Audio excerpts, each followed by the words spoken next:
Swarm intelligence. How are we to understand swarm intelligence?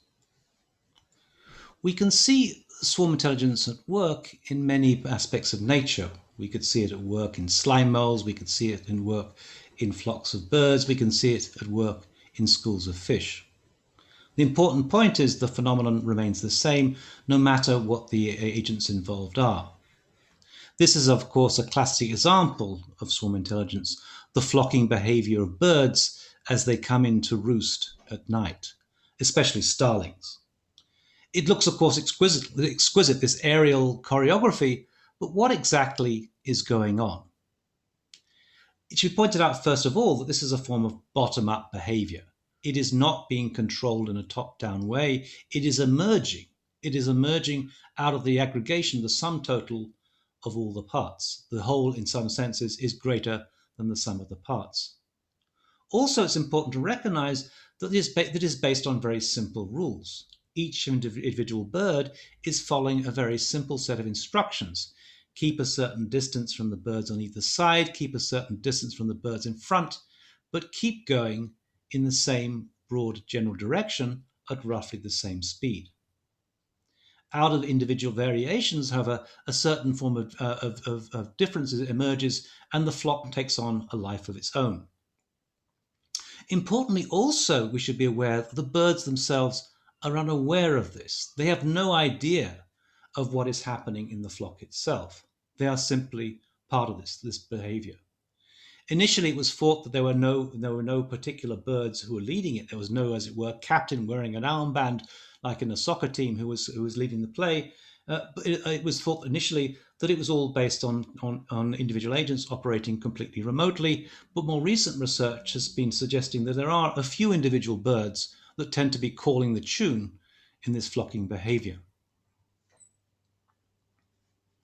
We can see this throughout Europe. I used to teach at the University of Brighton in Sussex in the UK, and this is a very common phenomenon that we'd get almost every evening when the starlings came into roost during the winter months. We also saw it a lot in Glasgow. We could see it also in Rome in Italy. It's quite common, less common perhaps in the United States. But more common perhaps in the States, you'd see the behavior of the schools of fish also flocking, as it were. Sardines especially, and here we can see a kind of sardine run whereby the sardines make this formation as a form of self-defense, safety in numbers. But importantly, also, you could see it in the way that humans behave, particularly in more anonymous conditions, such in subway stations, where we tend to act individually.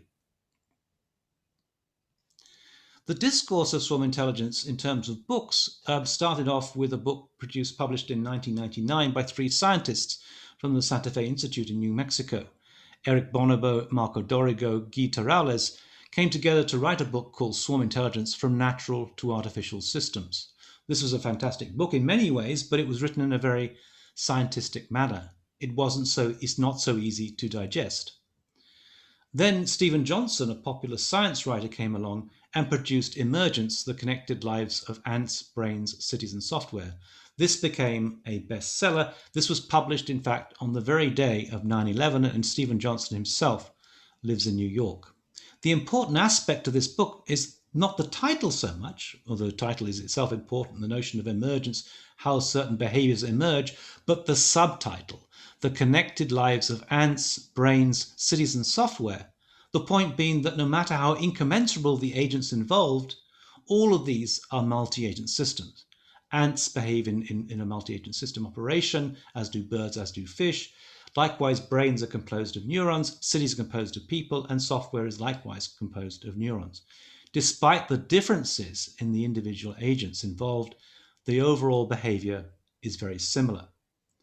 The third book to be published was a book that I published edited with Roland Snooks, that was published in 2017, Swarm Intelligence, Architectures of Multi-Agent Systems, which is really looking at the way in which this logic of emergence, this logic of swarm intelligence, of multi-agent systems, was informing progressive architectural design. One of the interesting aspects about swarm behavior is that the scientists it took a computer scientist to really understand how this behavior happened. Ornithologists, bird experts, and naturalists had no real idea of what were the principles behind this. But in order to model this computationally, you had to be aware of the rules.